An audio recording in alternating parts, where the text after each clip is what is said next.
जय हिंद, नमस्कार। स्वागत आप सभी दोस्तों का आज के इस डायनेमिक क्लास में। दोस्तों आज के क्लास में हम बात करेंगे बिहार के राज्य प्रतीक एवं प्रशासनिक विभाजन से संबंधित उन सभी महत्वपूर्ण प्रश्नों के ऊपर जहां से आपके एग्जाम में आज तक बहुत ही महत्वपूर्ण प्रश्न बने हुए हैं। तो दोस्तों आज के क्लास में हम बात करेंगे उन सभी प्रीवियस ईयर क्वेश्चंस के ऊपर जो इन टॉपिकों से बने हुए हैं। तो चलिए आज के क्लास को शुरू करते हैं अपने पहले क्वेश्चन के साथ। दोस्तों पहला क्वेश्चन अब आपके सामने है, इसको पढ़िए और सही जवाब अपने कॉपी में लिखिए और कमेंट कीजिए। बिहार राज्य का जो राजकीय पशु है वो निम्नलिखित में से कौन सा है? ये आप बीपीएससी 2025 के क्वेश्चन में डायरेक्टली देख सकते हैं। आप जाके चेक कर लीजिएगा, आपको लगेगा कि ये प्रश्न बहुत ईजी है। आप जाके प्रश्न देख लीजिएगा, पूछा हुआ प्रश्न है और ये कई बार पूछ चुका है। इसका सही जवाब है इसमें आपका गौर, जिसको बैल भी कहते हैं। तो उसमें ऑप्शन में गौर नहीं था, बैल आपको देखने को मिल रहा था। ठीक है, अगला प्रश्न देखें क्या है आपसे। वर्ष 2013 से पहले बिहार का जो राजकीय पक्षी है वो नीलकंठ था। वर्तमान में बिहार का राजकीय पक्षी कौन सा है? तो दोस्तों इसमें सही जवाब है हाउस स्पैरो, जिसको हम गौरैया कहते हैं। ठीक है, तो ये चेंज हो चुका है।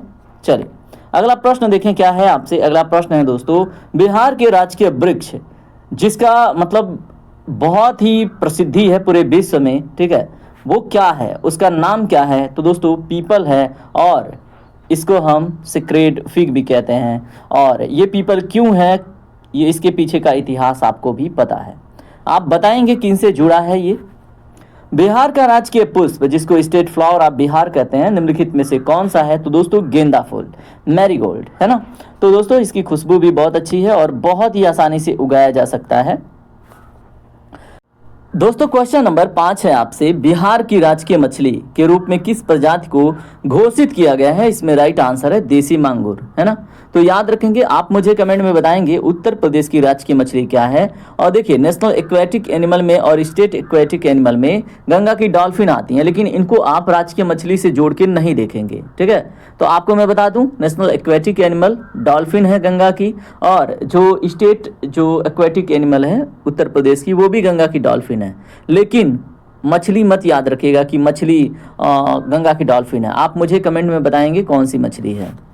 बिहार के राजकीय चिन्ह की बात हो रही है, तो इसमें बोधि वृक्ष के दोनों ओर कौन से धार्मिक ऐतिहासिक प्रतीक अंकित हैं?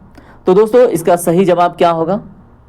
इसका सही जवाब है स्वास्तिक, ऑप्शन ए आपका करेक्ट होगा। ठीक है, चलिए अगला प्रश्न देखिए क्या है। बिहार राज्य की आधिकारिक प्रार्थना मेरी रफ्तार पे सूरज की किरण नाच करे के संगीतकार कौन से हैं? तो दोस्तों सबसे पहले तो बिहार राज्य की जो आधिकारिक प्रार्थना है वही आपको याद रखनी है, मेरी रफ्तार पे सूरज की किरण नाच करे। ठीक है, और इसके संगीतकार कौन है ये आपको बताना है।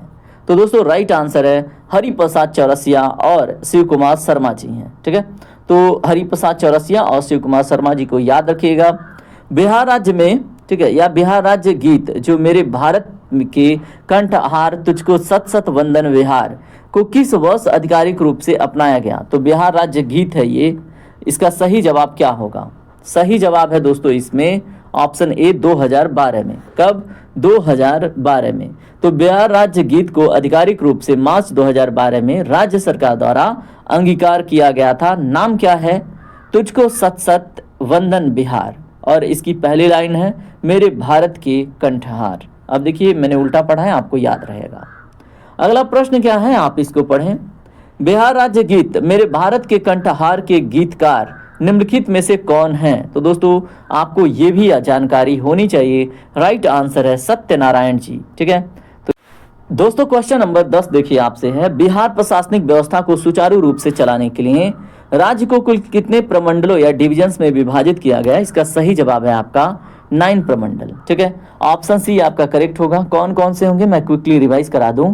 पटना, तिरहुत, सारण, दरभंगा, कोसी, पूर्णिया, भागलपुर, मुंगेर और मगध। ठीक है, तो ये सब आपको याद रखनी है। अगला प्रश्न देखिए क्या है। वर्तमान समय में बिहार राज्य के अंतर्गत कुल कितने प्रशासनिक जिले शामिल हैं? इसका सही जवाब है 38 जिले, याद रखिएगा। ठीक है, अगला प्रश्न देखें क्या है आपसे। वर्ष 2001 में जहानाबाद जिले से अलग होकर बना बिहार का 38वां नवीनतम जिला कौन सा है? तो दोस्तों कौन सा है? सही जवाब है इसमें अरवल। ठीक है, तो याद रखिएगा कब निकला? 2001 में। ठीक है, तो ये भी प्रश्न आपसे बना हुआ है। अगला प्रश्न क्या है आपसे, बिहार का सबसे बड़ा प्रमंडल कौन सा है जिसके अंतर्गत 6 जिले आते हैं? दोस्तों सही जवाब है इसमें आपका, देखिए, पटना, तिरहुत, मुंगेर। ठीक है, तो इसमें तीनों के पास, ठीक है, ऑप्शन डी इसमें करेक्ट होगा। ठीक है, तो ऑप्शन डी इसमें आपका सही होगा, तीनों के पास है। अगला प्रश्न देखिए क्या है आपसे। अगला प्रश्न है, क्षेत्रफल और जिलों की संख्या की दृष्टि से बिहार का सबसे छोटा प्रमंडल कौन सा है जिसमें केवल 2 जिले हैं? दोस्तों सही जवाब है इसमें आपका भागलपुर प्रमंडल, ऑप्शन ए आपका करेक्ट होगा। तो कौन कौन से हैं? भागलपुर और बांका। इसमें अगला प्रश्न क्या है आपसे, प्रश्न है, बिहार प्रशासनिक ढांचे के अंतर्गत कुल अनुमंडलों की संख्या कितनी है? दोस्तों इसका सही जवाब क्या है? इसका सही जवाब है ऑप्शन बी, 101 अनुमंडल। ठीक है, तो याद रखिएगा, प्रमंडल कितने थे? 9, अनुमंडल कितने हैं दोस्तों? 101। ठीक है, अगला प्रश्न है, बिहार में स्थानीय विकास और ब्लॉक स्तर की प्रशासन के लिए कुल कितने प्रखंड क्रियाशील हैं? दोस्तों सही जवाब है इसमें आपका 534 प्रखंड। ठीक है, ब्लॉक्स जिनको हम कहते हैं, तो याद रखिएगा कितने? 534। दोस्तों अगला प्रश्न पढ़िए, क्वेश्चन नंबर 17 के रूप में आपसे प्रश्न बना है, क्या बना है पढ़िए। तिरहुत प्रमंडल का मुख्यालय हेडक्वार्टर्स निम्नलिखित में से किस शहर में स्थित है? इसका सही जवाब है मुजफ्फरपुर में। ठीक है, तो ऑप्शन ए आपका करेक्ट होगा। क्वेश्चन नंबर आप 18 देखिए क्या है, आपसे प्रश्न है, सारण प्रमंडल के अंतर्गत आने वाले जिलों का सही समूह कौन सा है? दोस्तों सही जवाब है इसमें आपका सारण, सिवान, गोपालगंज, ऑप्शन ए आपका करेक्ट होगा। अगला प्रश्न है आपसे, कोसी प्रमंडल के अंतर्गत कौन से जिले शामिल किए गए हैं? सही जवाब है आपका सहरसा, सुपौल, मधेपुरा। ठीक है, अगला प्रश्न पढ़िए क्या है, आपसे प्रश्न है दोस्तों, मगध प्रमंडल का प्रशासनिक मुख्यालय बिहार के किस ऐतिहासिक नगर में स्थित है? इसका सही जवाब है आपका गया में। ठीक है, तो मगध प्रमंडल का प्रशासनिक मुख्यालय गया जी में आपको देखने को मिलता है। देखिए पहले गया नाम था, अब गया जी है। अगला प्रश्न है दोस्तों, निम्नलिखित में से कौन सा जिला पटना प्रमंडल के अंतर्गत प्रशासनिक रूप से नहीं आता है? तो दोस्तों कौन सा है? इसका सही जवाब है आपका जहानाबाद। जहानाबाद नहीं आता है, किस में आता है? तो दोस्तों मगध वाले में। ठीक है, क्वेश्चन नंबर 22 देखिए आपसे क्या है, पूर्णिया प्रमंडल के अंतर्गत बिहार के कुल कितने जिले शामिल हैं? तो दोस्तों इसमें सही जवाब है आपका 4 जिले। कौन कौन से हैं बताएं? तो इसमें सबसे पहले तो पूर्णिया हो गया, कटिहार हो गया, अररिया हो गया और किशनगंज हो गया। ठीक है, क्वेश्चन नंबर 23 पढ़िए क्या है आपसे, मुंगेर प्रमंडल का हिस्सा निम्नलिखित में से कौन सा जिला नहीं है? तो दोस्तों सही जवाब है इसमें आपका भागलपुर। ठीक है, तो मुंगेर प्रमंडल में भागलपुर नहीं आता है, भागलपुर और बांका अकेले ही एक प्रमंडल के हिस्से हैं। ठीक है, तो दोस्तों खगड़िया, बेगूसराय, शेखपुरा इसमें आता है। अगला प्रश्न है आपसे, वैशाली हाजीपुरा, ठीक है, हाजीपुर जिला बिहार के किस प्रशासनिक प्रमंडल के अंतर्गत आता है? तो दोस्तों वैशाली किस प्रमंडल में आता है? सही जवाब है तिरहुत प्रमंडल में। ठीक है, तो याद रखेंगे वैशाली जिला जिसका मुख्यालय हाजीपुर है, तिरहुत प्रमंडल का एक महत्वपूर्ण हिस्सा है। ऐसा प्रश्न आपके एग्जाम में बना हुआ है। अगला प्रश्न है, बिहार के किस प्रमंडल का प्रशासनिक मुख्यालय बिहार शरीफ नगर में स्थित है? दोस्तों सही जवाब है आपका पटना प्रमंडल, नालंदा जिले का मुख्यालय। ठीक है, तो ऑप्शन ए आपका करेक्ट होगा। अगला प्रश्न है आपसे, बिहार की दूसरी आधिकारिक भाषा का दर्जा किसे प्राप्त है? दोस्तों सही जवाब है इसमें उर्दू को, और ऐसे ही उत्तर प्रदेश का भी दूसरा आधिकारिक भाषा क्या है? उर्दू है। ठीक है, अगला प्रश्न क्या है दोस्तों, दरभंगा प्रमंडल के अंतर्गत आने वाले 3 जिले कौन से हैं? तो दोस्तों सही जवाब है इसमें आपका ऑप्शन ए। कौन कौन से हैं दरभंगा प्रमंडल में? तो दोस्तों दरभंगा, मधुबनी और समस्तीपुर जिले इसमें शामिल हैं।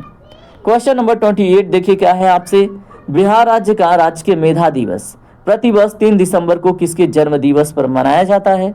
इसका सही जवाब है दोस्तों डॉक्टर राजेंद्र प्रसाद। ठीक है, तो डॉक्टर राजेंद्र प्रसाद जी के जन्म दिवस के अवसर पर मनाया जाता है। क्या मनाया जाता है? बिहार राज्य का राजकीय मेधा दिवस किस डेट को मनाया जाता है? तो दोस्तों 3 दिसंबर को। किस डेट को? 3 दिसंबर को, जो आपको मेंशन है। ठीक है दोस्तों, क्वेश्चन नंबर हम 29 देखेंगे। 29 में आपसे क्या पूछा गया है? आपसे प्रश्न बना है यहाँ पे, बिहार का राजकीय प्रतीक बोधि वृक्ष किस धर्म के अनुयायियों के लिए परम पवित्र और पूजनीय है? दोस्तों इसका सही जवाब क्या होगा? इसका सही जवाब है बौद्ध धर्म। ठीक है, ऑप्शन बी आपका करेक्ट होगा। क्वेश्चन नंबर आप 30 देखिए, और आज के क्लास का ये लास्ट क्वेश्चन है। कैमूर जो भभुआ और रोहतास सासाराम जिले के जिले बिहार के किस प्रशासनिक प्रमंडल के अंग है? तो कैमूर और रोहतास दोनों किसके हिस्से में आते हैं दोस्तों? इसका सही जवाब है क्या है? तो दोस्तों पटना प्रमंडल में। ठीक है, तो कैमूर और रोहतास किस में आते हैं? तो दोस्तों पटना प्रमंडल में। और इस तरह से आज का क्लास कंप्लीट होता है। अगर आपको ये सारे क्वेश्चन महत्वपूर्ण लगे, आपको ये कंटेंट अच्छा लगा, कम समय में आपका क्विक रिवीजन हुआ, तो वीडियो को लाइक कीजिएगा और नए हैं तो चैनल को सब्सक्राइब कीजिएगा अगले क्लास के लिए। और मिलते हैं अगले क्लास में, तब तक के लिए अपना ख्याल रखिए। जय हिंद, जय भारत, आपका दिन शुभ हो।